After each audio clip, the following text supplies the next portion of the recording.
Good morning, everybody. How's everybody doing?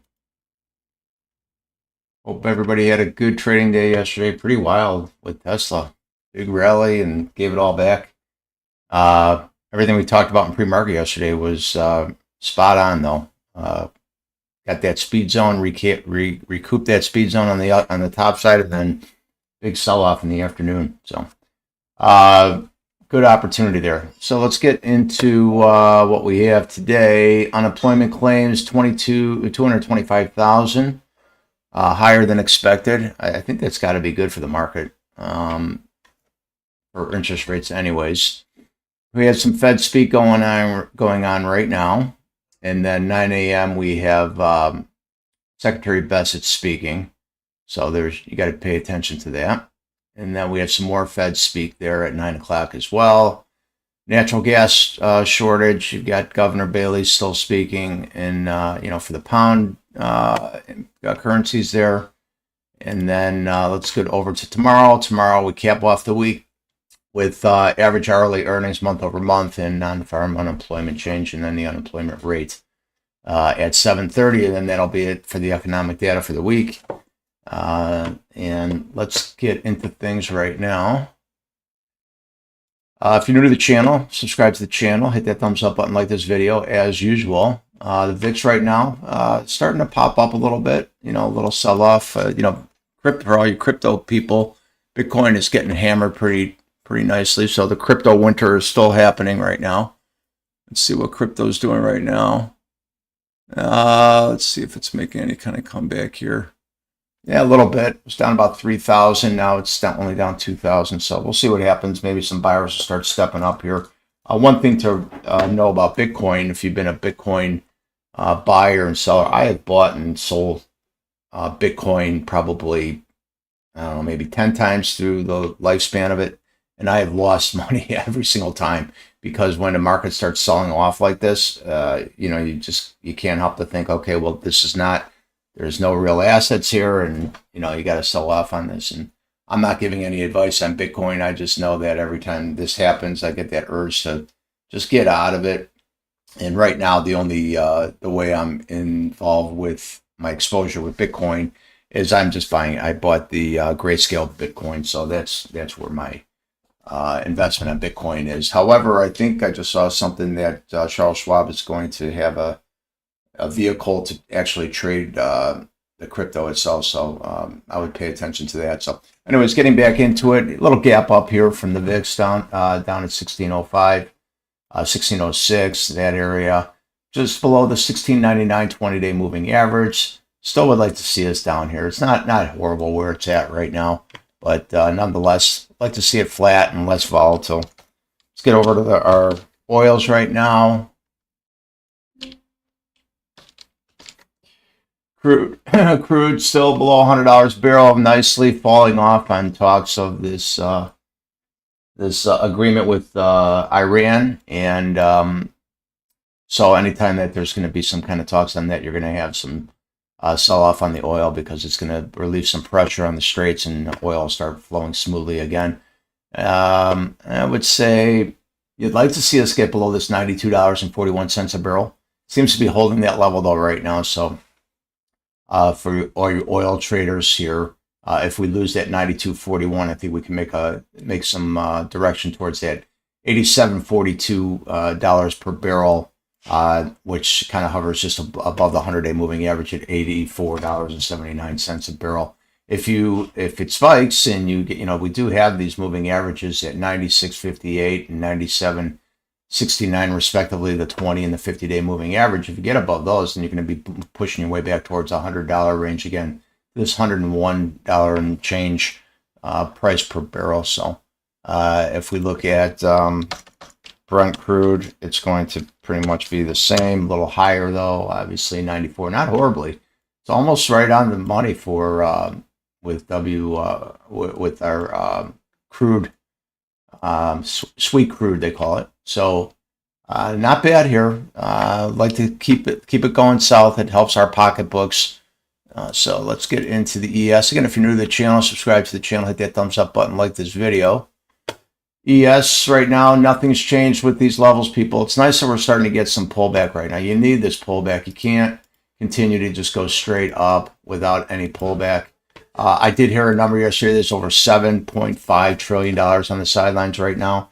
And then with these new IPOs coming out over after a 6-month period, there's going to be a lot more dry powder in the marketplace as well. So right now, what it's looking like right now, the market's getting used to this price levels right now. Probably going to be a little consolidation period. 74.29.85. The market does flush out. I like that level for a pullback long. Right now, still holding the 75.17 level. And let's see where I came up with that level. Yeah, so it's holding that 75.17 level. It was a pre-market kind of a break in structure here that the market got above, and it held right here. So you could see the market popped above this level, came back down here, supported it. Even though it was pre-market, still have to pay attention to those pre-market levels, right?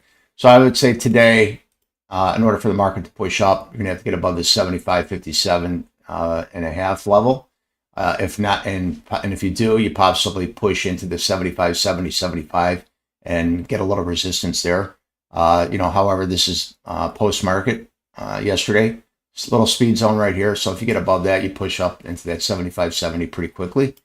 You could also use yesterday's low as a level of, break and retest area, right? So look at that level. Levels haven't changed, people. Take a snapshot, put them on your charts, right? Let's get over to the SPY. SPY, same thing. You could use yesterday's low as a break and retest, right? And it's, got pretty wicky there on the SPY yesterday, but same thing.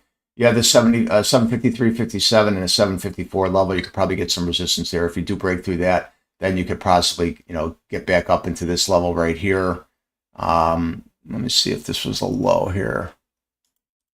Yeah, you could get back into this low from the 2nd of June right here. That could give you a little resistance as well. You break that level and retest, right? Same thing, take a snapshot, put these levels on your charts, people. They are not changed yet, and they won't change until we get some breakout one way or the other, right? But as far as it's looking right now, it's consolidating, right? So just to understand that when you're in a consolidation period, it's important to just pay attention to your levels and trade your levels, right? There's a little gap up here. I don't mind this. If we get that pullback, 743.46, pretty decent level. If you lose that, 737 and change comes in. And that was an initial initial high. I don't have it marked that way, but that's where I measured it from. And I'm trying to see if I can get some dates on here for this. Yeah, that's from October of 2023. So not a bad level right here if the market pulls back into there. So let's get into NASDAQ. NASDAQ levels. Let's take a look here. Get some range here.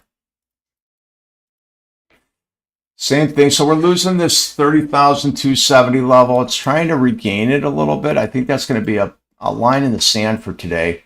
Watch this level here. If you lose this level, this speed zone right here comes back down here to the 29,783.54 level.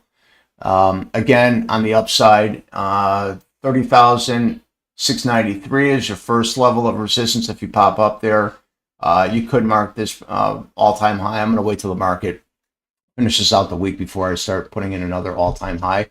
But if you do happen to pop, 31,212.69 is a level that you're probably going to get some resistance here, right? It's an upper regressional trend line from October 12th of 2022, and then this 127% extension line at 31,212.69. Told you about the downside slippage. 29,783.54 is more of your longer term, levels. Shorter term levels, you could possibly use that 31,113.25 level for some support. And this is a high. This is a high from the 26th of May, right? So you watch those levels there. Take a snapshot, put it on your charts, people. Qs, finish up the Qs, and then we will move on. The Qs came back down to the 737.60 level. nicely in post-market yesterday. Look at how that bounced off of that beautifully. Now you can see we lost it. So I would not be looking long on the Qs unless we're over 737.60 today. If we lose that level, I think that you come down, it's starting to, it definitely flirted with this low from the 29th of May, 735.25. If we lose that, here are your levels that you're coming down into. 729.41. I don't mind that level right here. You have a gap up here, people, from the 22nd of May. 715.61. I like that target for a longer term target. A good level for some support here. However, you do have the 722.03 level, and this is was a previous all-time high from the 14th of May. And the reason why you like this kind of level is because you see what happened to this level, and you could see the fall off from this level, right? So that's a pretty decent level here. That's a good break and retest level. The only thing that concerns me about this level is that we have this little gap up here from the 22nd of May, right? So again, snapshot of these levels, put them on your charts, people. If you do happen to pop, 754 is a level, you probably get some resistance here. That's from an October 13th, 2022 regressional trend line. Okay, that's it. Let's get into Tesla.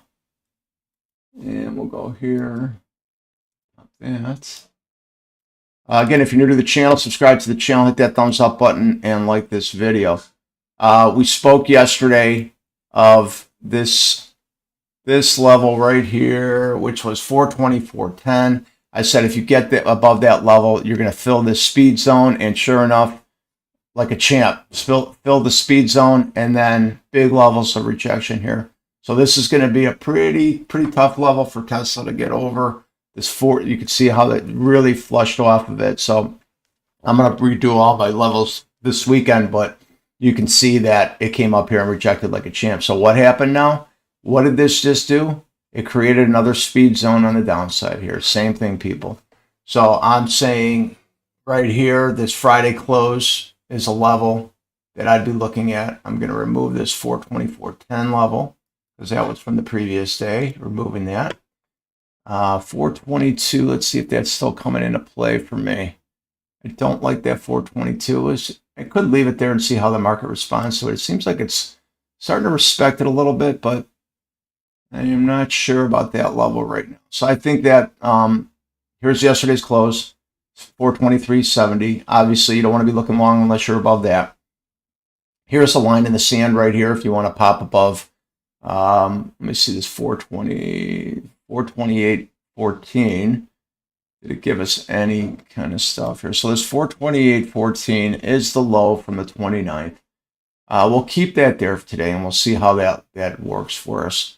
But right here is going to be your line. This is a Friday close from the 22nd, 525.95. You can see here in post-market yesterday, it respected this level. So that's going to be a pretty good level. If you can plow through that level, then you can move into this 428.14 again, and then potentially recoup this speed zone here, right? Speed zone. What's a speed zone for those that are new? When the market goes one direction without kind of like up and down heartbeat, creates a big speed zone. So look at big speed zone yesterday morning, and boom. And now same thing on the upside here. If we get above this 425.95, I'm looking to go target back into that 428 to 431 zone. So that'd be a good level there. On the downside here, though, people, if we lose this 418.85, 416.80 is your first line of support that you'll get here. You can see the market supported that yesterday morning like a champ, right? Market pulled back, popped up to that level. You have this 414.5 level. It's been a big level on our charts for a long time. It's an original high from 2021, November of 2021. It also sits above the 200-day moving average at 413.42. So those are decent levels of support. Also, we were talking about this 413 level of support earlier in the week, and the market came down here and hit it in post-market on the 1st. I think that was Monday, and then next day everything just shot straight off of this level here. So still not really gung ho yet. With the bulls, there's still a lot of sellers in here. So watch your levels. We're getting above Oh, excuse me, we're getting above the 422.45 level right now as we speak. I'm going to leave that level on the chart. I may remove it later on, but it could be a level that you can utilize for today. Let's take a look and see. We do not have any open point of controls from yesterday or the day before. We do have that one open point of control still down here at 333.97 on the downside. On the upside, you have a point of control still at 455.18 and then 478 from last year respectively. So again, here are some levels here in the charts for trading. Take a snapshot, put it on your charts, people. Let's see what else we got here. Let's go over yesterday's beautiful trade. So here's the 15-minute. We could just start on the 15-minute because everything was just spot on yesterday. You got a signal here on this is a 15-minute breakout, right? You got a signal here at 422. Your first price target was 428, $6 higher, and then it hits your 432 level, and then it retreated, right? So what I've been noticing too is when it hits your levels here, you could use these as support and resistance levels, and then it gives you your yellow square to tell you when things are over here. Let's take a look at what the 1 minute looked like yesterday. So the 1 minute. 1 minute was a rock star again, as usual, and the 2 minute also still up, still keeping up with its pace of 96%. Now, that's based on, now we're going on 60 days here. So here is your chart for the 1 minute. Yesterday, you created your range here. Yesterday, 416 to 419. Once you broke your 419, your first level was 422. Could have gotten $3 out of that move. And it hits your price target 15 minutes after the market opens, right? If you trust these trades, your day could be over by within 15 minutes, and then by 8:46, call it 16 minutes after the market was open, you hit your second price target at 424. So you could have gotten $5 out of that move, right? So you're paying attention though to the signals that it's giving you. So it gives you a call, enter your call, and then on the next candle it says exit. So, if you're following the signals, it doesn't matter if the trader is going to win or not. The probabilities of being successful is that, okay, even though this looks nice, it's the first 3 minutes of the day. Anything could happen. There's not enough data yet, right? So right here, if you did get into this trade, you could have made your, $2-3 on this trade alone and then exited the trade. And then right here, it was giving you like a double signal. It happens a lot. And then if you just were patient and you waited 6 minutes, you got another signal. Here was your call, breaking the range. Here was another call entry, right? So it's giving you stole and beta testing. I'm trying to understand what the signals are telling us right now, but we can definitely be sure it's pointing up, right? So it's telling us you want to get long. So if you got long right in here, you didn't sweat at all, people. And boom, you made your $5, right? Fantastic trade on that. We could take a look at what the 2 minute showed us. 2 minute yesterday showed us. What did the 2 minute show us? 2 minutes showed us the same thing pretty much, right? Beautiful. Same thing on the 2 minute.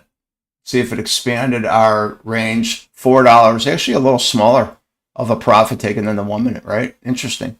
Still pretty good. Let's take a look at the Mag 7, see how they all performed here, right? So we'll go here. Let me do something real quick. Detach. And then we're going to go Mag 7. All right. Tesla, we just went over.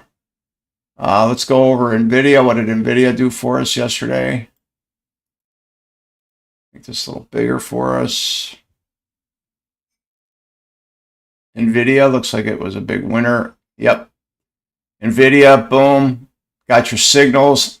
Didn't even have to look back. Got your first price target 5 minutes after the market opened. Got your second price target 12 minutes after the market opened. Can't beat that, people. 12 minutes, 12-minute day. Huh. I'll take that any day of the week. Let's look at Apple yesterday. Apple, let's see if Apple did it for us. And yep, Apple did it for us on both sides, right? Boom. Got your first price target 11 minutes after the market opened. Market fell off. It's giving you signals to get out. Then later on, if you're still trading, you hit your another price target at 9:45, which was an hour and 15 minutes after the market opened. And then you hit a second price target, 9:53. Boom, day over for Apple. Beautiful on Apple. So that's 3 for 3 so far. Let's see what Meta did. Meta, let's get over to Meta. And Meta looks like it did it too. So Meta, 3 minutes after the market opened, hit both price targets, days over. Let's move on. Let's look at Google. Google, I'm not really so confident on that this actually works that great with Google. Google has been one that it's not really giving us the great results for. So it's still giving you the signals, right? It's just not getting you that price action. So Google, no bueno yesterday. Okay, so let's get to Amazon. Amazon yesterday. We're looking at a 1 minute chart, by the way.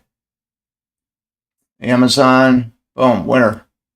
Try to make your way up here. Gave you your signals to sell. Right here again, sell, early entries. Boom, 9:56. Not bad, people. Hour and 26 minutes, the market hits your first price target. And then you hit your second price target at 10:09. Days over. Nothing wrong with that one. Let's get to Microsoft and complete it all. So Microsoft, let's see Microsoft, boom, another winner. Boom, boom, boom. Hit your price target 20 minutes after the market opened. Excuse me, 10 minutes after the market opened. And then hit your second price target 14 minutes after the market opened. Not bad, people. 6 out of 7 on your Mag 7 stocks with the indicator. By the way, we are putting the indicator on TradingView also. I'm having some complications with Thinkorswim as far as getting this marketed. So I may be marketing it through TradingView. So stay tuned for that. Just tweaking out the code on the TradingView. It's actually working out pretty nicely as well. As a matter of fact, let me see if I can just show that to everybody here really quick. Let's see what it looks like here. Get TradingView up and running. And products, boom.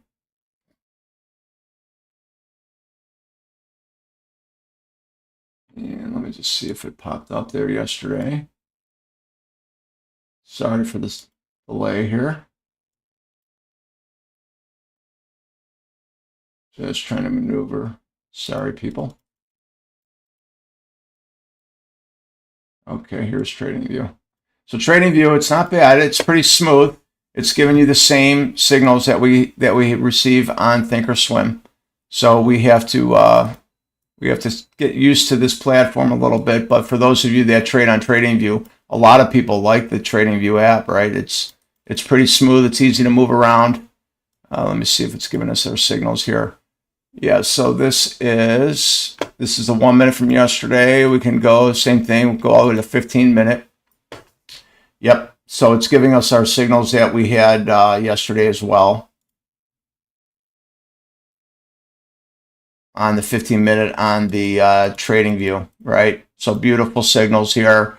It's giving you your entry on the call. It's telling you when to exit. It's giving you your yellow square of death. And you don't want to get out of your certain trades. So same thing on TradingView. That's coming as well. So we're going to be able to offer it on both, actually. So let's see what we're going to be doing today as far as trading goes.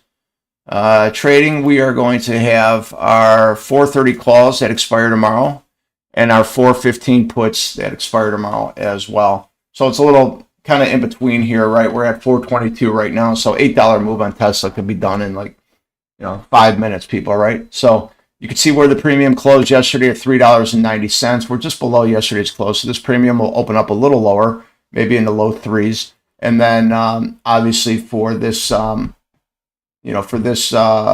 put, which closed at 274, probably open up maybe in the low threes. So that's what we're going to start with today. We could be changing strike prices as the day moves on, as the market moves. And however, we still have a couple days with this. So the theta is not bad. So the premiums hold up a little bit. They get a little wacky once you're trading 0DT, which will be tomorrow.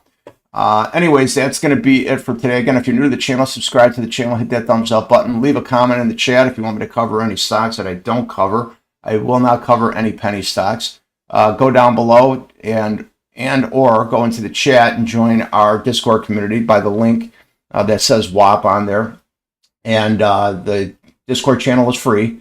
And if you want to upgrade for live trading room, the trading desk at 9:30 a.m. to 11 a.m. Eastern time, you can get a free day of trial in there, and just go in there and put in your information. Also, there's a link to the website. Go on the website, put your name and email address in there so you can get our free weekly newsletter that comes out every Sunday. And in that newsletter, we talk about the week in review, as well as what's to be expected with the week to come. As far as everything else, let's see, what else did I leave off for today? I think I pretty much covered everything for today. So also for tomorrow, I will be doing the pre-market will be probably a little earlier than normal. I'll probably do it an hour earlier than I normally do, because I have some things to do tomorrow. And there will not be any trading in the trading room tomorrow. So we'll see everybody back in the trading room on Monday after today. Hope to see you in there. If not, have a great day, and I will see everybody tomorrow. Talk to you soon.